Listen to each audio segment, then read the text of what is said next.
This episode has been brought to you by Minster Bank, Plus One Professionals, Albert Sporting Goods, American Legion Post 323, Fowler's TV, St. Mary's Eagles 767, Speckman Automotive, Auglaze Audiology, Rabel's Auto Service, American Manufacturing Solutions, Speed's Chiropractic, and Miller Funeral Home. A lesson in life that is very difficult for youngsters, and most definitely adults, to comprehend is that what we see may not actually be what we see. Sometimes we perceive things to be aren't actually true, or perceive things that might just be partially true. Maybe it's because we aren't paying enough attention.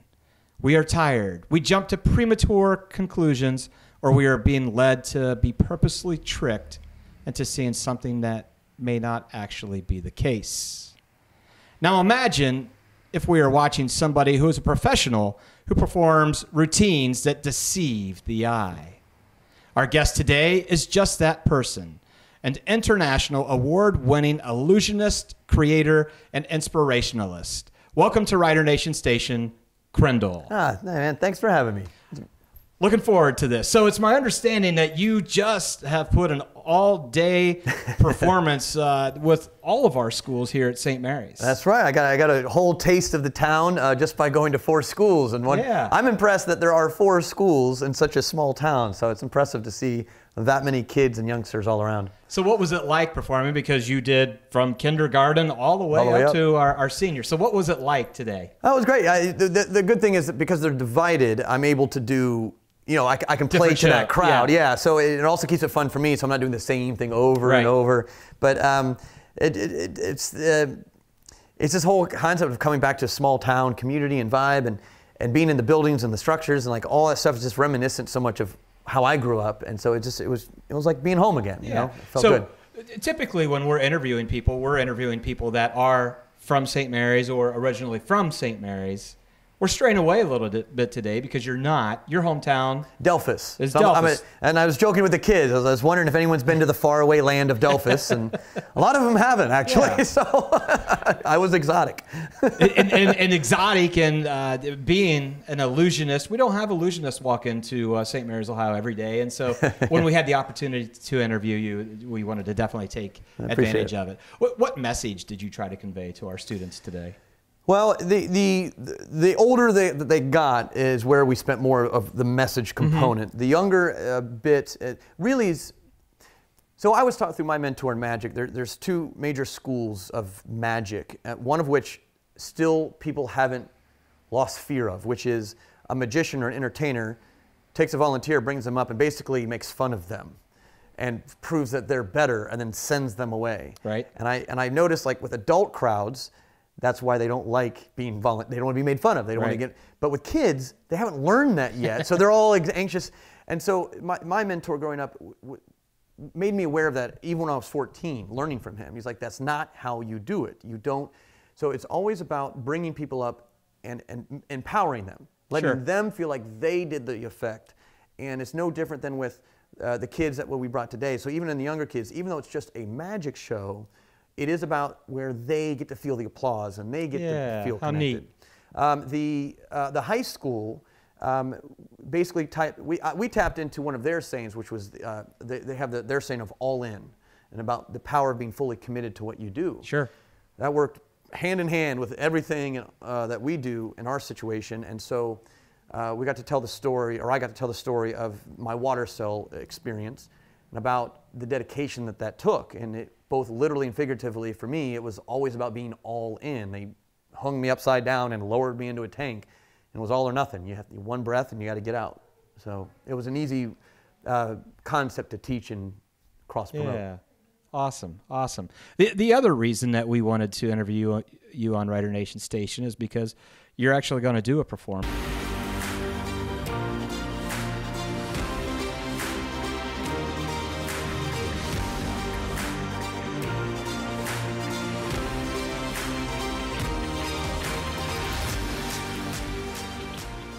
Performance as to why we're even here in St. Mary's, but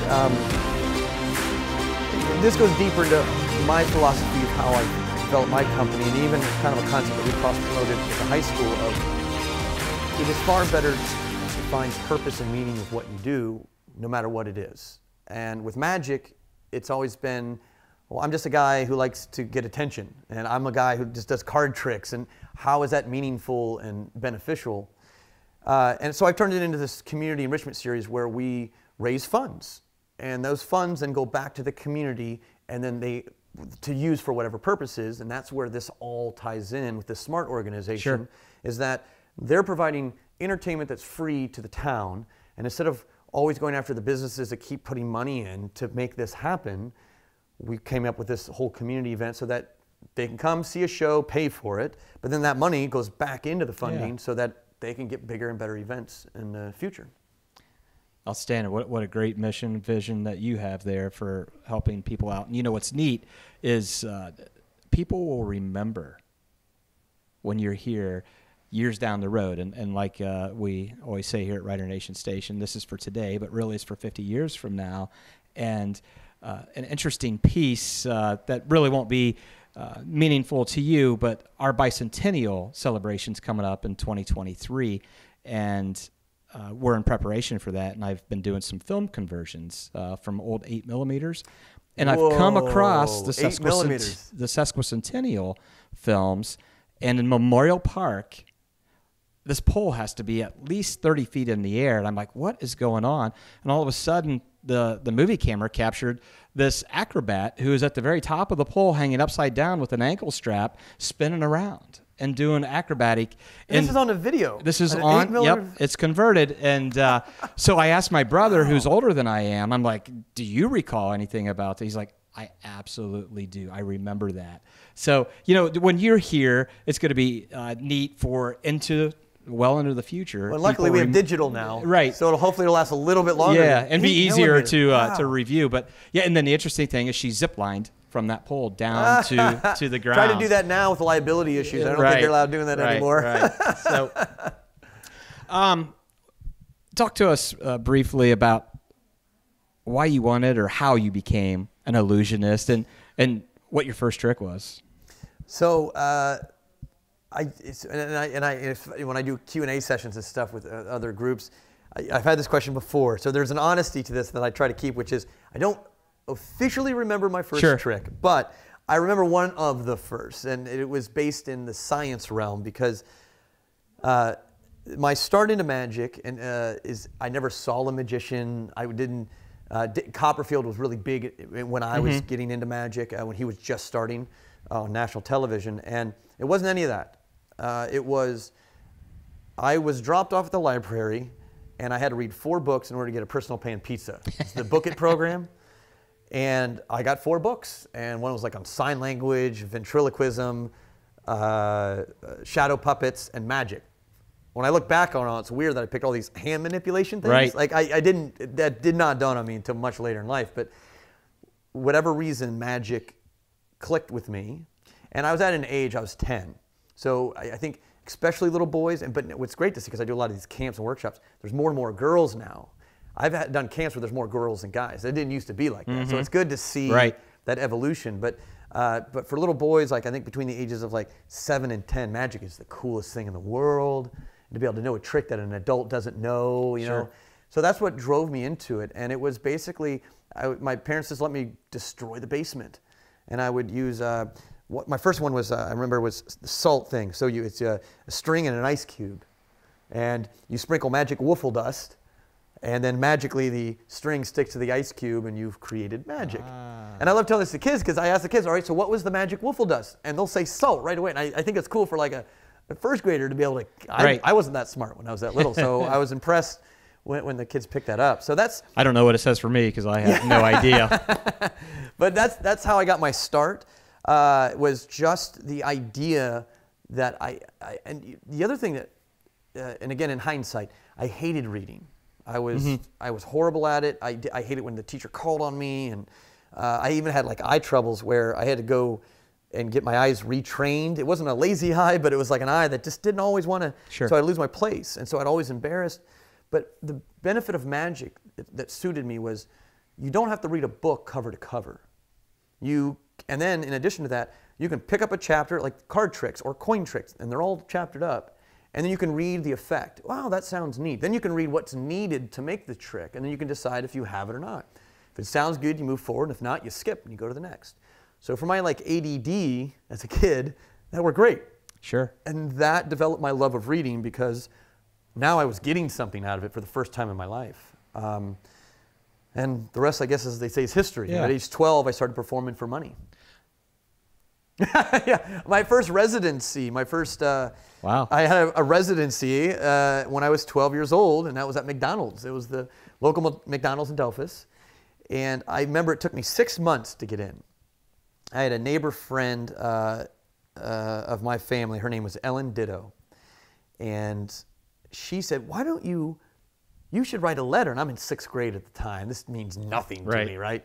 But I did. I wrote a little letter. And, I think my parents thought it was cute. Nothing was going to come of this. And I gave the letter. I asked, I said, could you give this to the manager? And so it got forwarded up. 6 months later, at some point, they finally let me audition for them. And I was doing anywhere from 1 to 3 birthday parties for $5 a pop. And I did that for a good 6 months, maybe longer, until someone offered me $25. And then I was like, you know what? I'm See you, McDonald's. Yeah, I'm sorry, McDonald's. I gotta move on up. But they got my start. It was That's awesome. As a 12-year-old. So let's quickly move from I can't even pronounce it. Wiffle dust. Is that correct? You got it. You nailed it. Yeah. Yeah. To like you own it. Houdini's water torture cell. So talk to us first about that, and then why on earth would you want to do anything along those lines? And it's my understanding you're one of 2 people that are certified to do this routine the way that you do it. Correct. So I'll answer all of those in a backwards fashion, which is how does someone end up in a water cell? Mm-hmm. Now, granted, it's related to magic, so it's in my sphere, but that wasn't the driving factor. So I was celebrating. I'm now on my 19th year as so I accomplished this goal in my 8th year of the longest running headliner in the history of the city of Virginia Beach. It's a mouthful. And on their largest stage down there, they have an outdoor amphitheater that I perform at. We were coming up to 10 years. So we got to do something cool. Sure. It's like the 10-year milestone. Yeah, it's milestone. So I wanted to hang upside down on a burning rope 40 feet in the air in a straitjacket and escape from it. So that's where we start. I just wanted something that was big enough to have media attention. I got to bring this up because you just triggered something. I was at the Ohio State Fair when I was probably 8 to 10 years old, and there was a performer doing exactly what you just said, with the caveat, in a canvas bag, he said, a rattlesnake, and tied it over his head so he's upside down. Man. That snake is down here, and he's got limited time because the rope is burning, and he's got limited time because he's got a snake in that bag. Yeah. I'm like, holy cow, that was very impressionable. So what cut me from that was, so I thought, well, don't forget the snake part next time. Yeah, really. I was one short, unfortunately. I didn't want to do this alone. I wanted someone who knew what they were talking about. So I did my research, and I found the guy, the consultant to go after. So I called him up, and I said, this is what I want to do. Can you help me? Whether or not it's a true or real excuse, the excuse he gave me was, it is true that he helped Copperfield. So Copperfield did this on national television years ago. And he goes, well, actually, I have a confidentiality agreement that's still in effect that I can't, all the things and tricks and safety measures and stuff that we implemented, I can't help you with that because they've paid me to keep that a secret. So then I'm sunk because it's like, well, he's the #1 guy. He's the guy. But he goes, but, I'm getting out of the business, and I've got this water cell that's left over. And it happened to be, I don't know if you're familiar with the movie The Prestige. I am not. So in the movie The Prestige, it's got Hugh Jackman and some other big actors in it. There's a sci-fi component to it, and the short of it is, this guy keeps cloning himself in the movie line.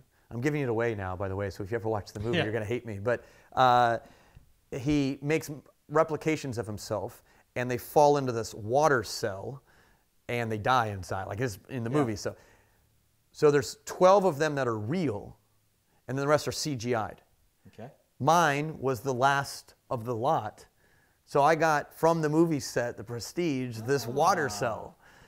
And so he gave me, he told me, I'll sell it to you on the cheap, and I'll give you help and advice. And I'm thinking, well, this is checking all my boxes. Right. Well, let's do it. And that's really where it started. It wasn't that I was set on a mission to do it. It was a backhanded fate just led me to it. To fast forward it, so I do the stunt. That was a one-time thing. Well, I ended up running all summer. So I was doing this 4 or 5 times a week, and I was doing it with a curtain, which is what most magicians do. When there's a curtain, something sneaky's going on, right? That's how we work. I got discovered by a company they're technically out of Australia at the time. They have global offices everywhere, UK and stuff. So they get a hold of me, and it's called the Illusionist live from Broadway. So they're the largest, most successful magic production company in the world. I have no connection to them.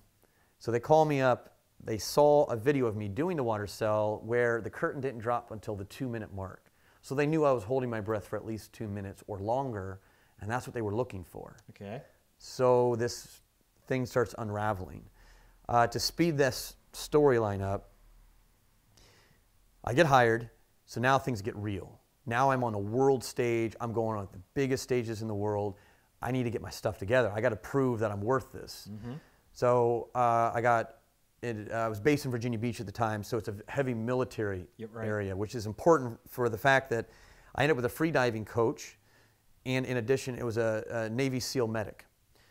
And the two of them alone gave me so much knowledge that I could never find in books. Like this is real life stuff that they're talking about and teaching me.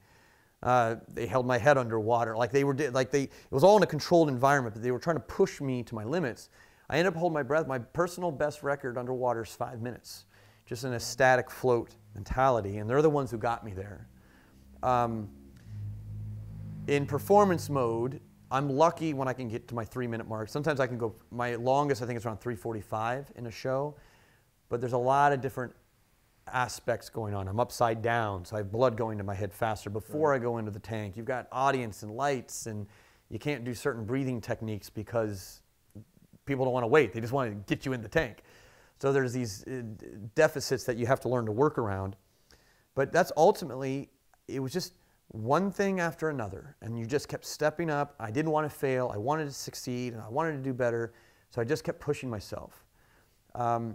So then finally I'm on stage with these people, and the other part it wasn't the audience that I was more nervous about, it was what my peers thought of me. So I'm touring with other illusionists from around the world, and these are the ones that when I was a kid, I saw on TV, on national television, and I'm shoulder to shoulder, I'm taking a bow with them. I'm like, what is going on? This is weird. Awesome, yeah.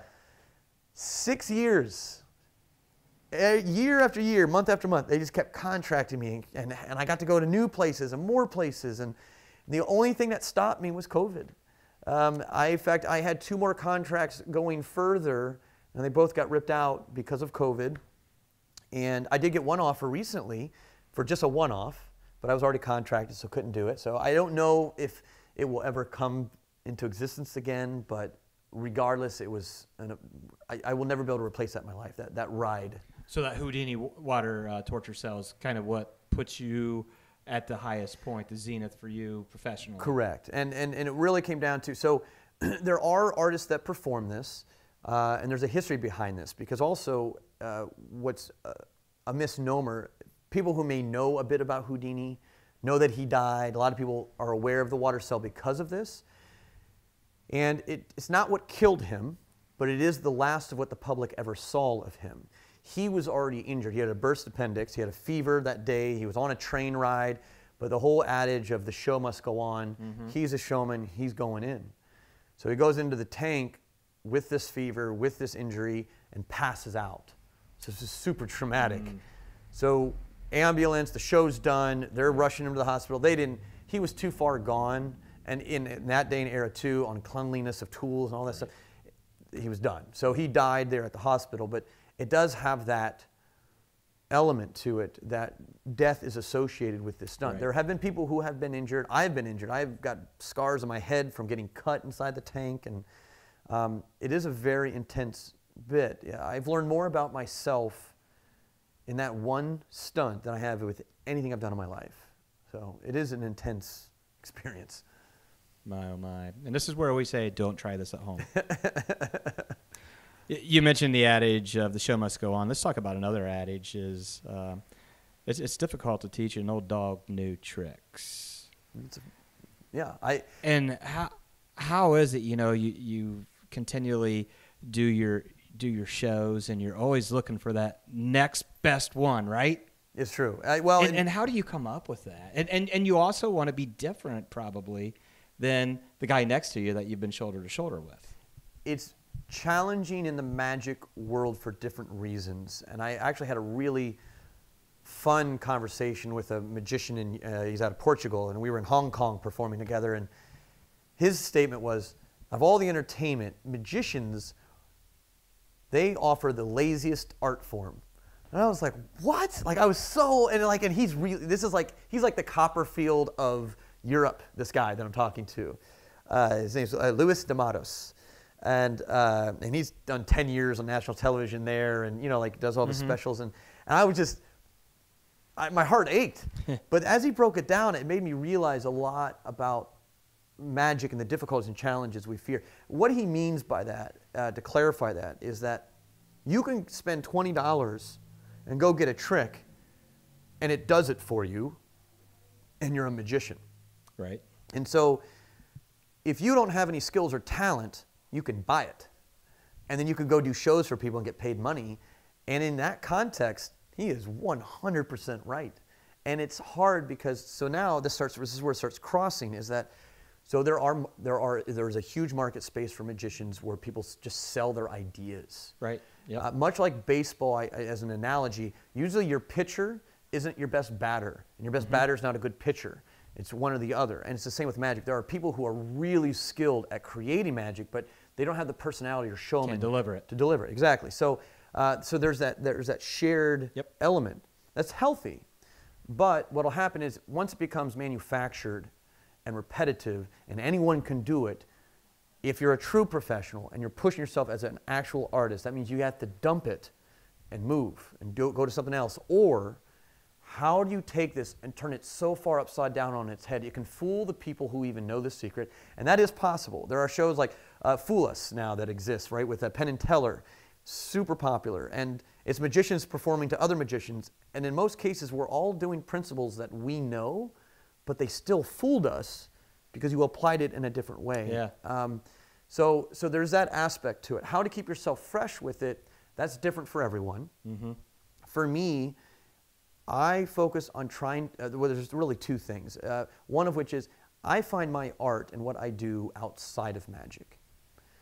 I try to find things that inspire me in real life through, and it was funny because in this room we have paintings here and stuff, so like art, like paintings or movies, writings, comedians, music.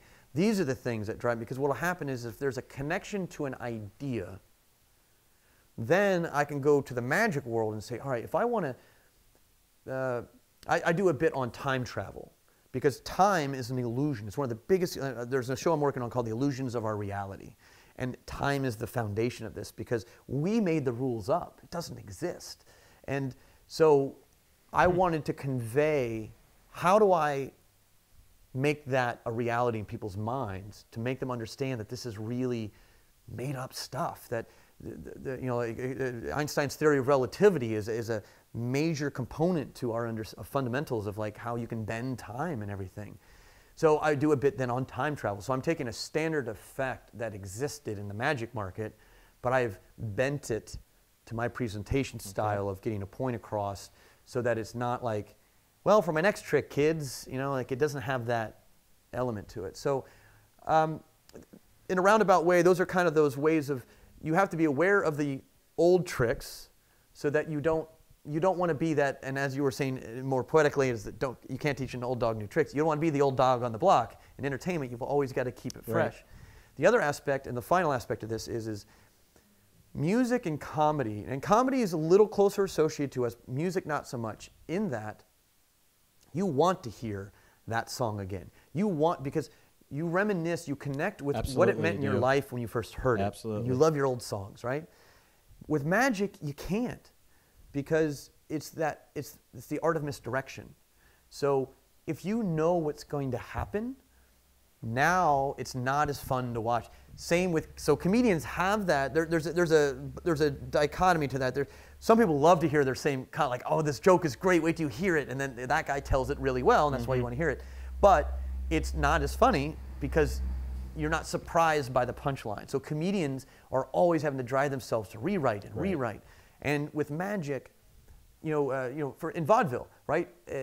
Magic, you spent your whole life doing one 12-minute routine, and that's it. And when you look at old videos of vaudeville shows, they are way better than us. Yeah. The skills and talents that they had then don't match to us in any way. And we act so amazed with social media and videos and clicks, but it's because they could dedicate their life. But then the movies came, and then that was the death of vaudeville, because now you couldn't repeat it and travel. Everyone could see it in one big shot. So, perfect segue from vaudeville to movies. We in St. Mary's have a nonprofit organization called the Friends of the St. Mary's Theater Grand Opera House, where vaudeville was a popular entertainment form in this venue. And then the silence came, and then the talkies came, and now we're trying to repurpose and revitalize the Grand, as we affectionately refer to it as, which was the name given to this facility when it opened up November of 1895. 1895. Wow. So what I'm visioning, yes, you're going to be back here in July for a First Friday, but what we're really trying to create is a multifaceted entertainment venue. We're not going to do first-run movies. We'll do second-run classics, bring back the silence, and maybe have some of our local musicians provide the music. That's like literally the silent movies. Like they're playing along with. Absolutely. How cool. Yep. Bring comedians in, lecturers, inspirationalists. We want to have concerts of all genre. We want to have stage productions. And I can totally envision on that stage having Krendl talk to us if we can make this happen when it opens up by our bicentennial celebration, August of 2023. What a show would be like for the 450 people that would pack into the Grand to come watch Krendl. Well, there's, I have to kind of speak on two fronts of that, because what you mentioned too is a thematic idea, which even like what you're talking about, like that gives me goosebumps. Like to be able to, because we all want to. That's a nostalgic component that we don't understand. We've never lived it, but just to get a little glimpse by experiencing it live like that is really, really cool. So, when you say that, my mind immediately goes to what needs to happen is a vaudeville then style show to really bring back that era. That means, the formal tux and gloves, like where the whole magic image has really come from, to the clip art of a magician with a hat. It came from that vaudeville because magicians were more elegant. They were seen as this higher whatever on the food chain of entertainment, right? And it would be great to do a thematic element that's just for that, I think. So I'm coming here on March 27th to perform at the high school. And so that's going to be like my standard show, which is my standard theater touring like I do in theaters and casinos. I just did a dinner theater in Maryland, and I've got some more of those in Texas coming up in April. And I do this concept, and we before this interview started, right, we were just chatting briefly, and I loved your intro to this whole segment that you've done. I just connected with because, so part of my shtick with what I do, and I developed it in my own like little YouTube channel that was a little pet project that I did on the side. It's called CTC. Stands for Create, Transform, Connect. Create meaning and value, transform people's emotions, and then you connect. And you do it in that order. And so my shows have that kind of inspirational component to it. And the one that I'm presenting now is called The Magic of One. And it talks about when you get rid of fear and ego, all you're left with is the truth. And there's a specific routine that's the heart of it. And it talks about truth and perspective, which is what you were referencing earlier. And I bring up, and again, going about how art inspires my routines. So this routine is a staple in my show, and I've taken many different methods from different artists and styles of magic and blended it into mine. So it's something I can call my own. And it's based on Robert Frost. So his poem, the road not taken. Pardon me. I believe that's how the road not taken, and it's one of the most misunderstood and misinterpreted pieces of art that exists, because someone thought that the meaning behind it was free will, free choice. I chose 2 roads diverged in wood, and I chose the one less traveled by, and that made all the difference. And we see that in pulp culture. They use that in political campaigns. I've seen it in car commercials. Be different. Choose the path less traveled. So researching for this show, someone told me, he says, you know, that's not what that means. It's not what that's about. I was like, nah. Like, I grew up this way, and I remember in high school I had to read it and do reports on it. And I love the poem for that. There's a bit from Robert Frost, like his own words. He came out and said, no, I wrote this in a sarcastic tone. I was making fun of the idea, and that his belief, his theory is that it doesn't matter our choices in life. We always end up right where we belong. And so I put that in the show to the test. And we have a prediction set, and the whole audience makes all their own choices. They create the chaos, and yet I can predict each and every action that takes place. So your choices didn't really matter because you always end up right where you belong. So, and it just goes back to this, the power and truth of, you know, we interpret truth. Truth is so, it's an illusion in and of itself, and it's its own topic to get into. And I love those kind of things. I love to be able to bring that back into the show. So while there's fun, there's interaction, there's comedy, and there's even danger elements in the show, it's still, the foundation is to be able to walk away with a feeling that lasts longer than making me find a card in a deck. Right. So, how awesome. How awesome. And right now I can't get out of my head Yogi Berra. I came to a fork in the road. Yeah. So I picked it up. Everybody's different interpretation. Yeah. All right. 2 last questions. Okay. Can you make me disappear? and Technically, more yes. importantly, can you make me reappear? Yeah. Done. Hey, where am I? Krendl! Whew. You're good. Perfect. Well, Krendl, I thoroughly have enjoyed our time here on Writer Nation Station. We've come to the end of our show. It's our hope at Writer Nation Station that this podcast did entertain, educate, enlighten, and elevate your perspective about St. Mary's, Ohio. We hope a story has been told that augments the development of relationships, old and new, to promote growth for all who do, did, and will call St. Mary's, Ohio, home.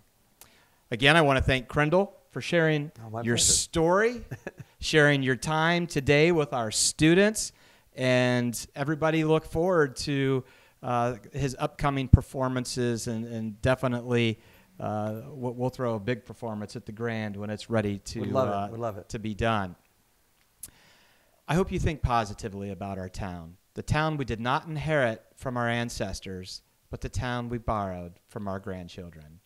Peace to you, my fellow St. Marians, past, present, and future, always and always. This episode has been brought to you by Minster Bank, Plus One Professionals, Albert Sporting Goods, American Legion Post 323, Fowler's TV, St. Mary's Eagles 767, Speckman Automotive, Auglaze Audiology, Rabel's Auto Service, American Manufacturing Solutions, Speed's Chiropractic, and Miller Funeral Home.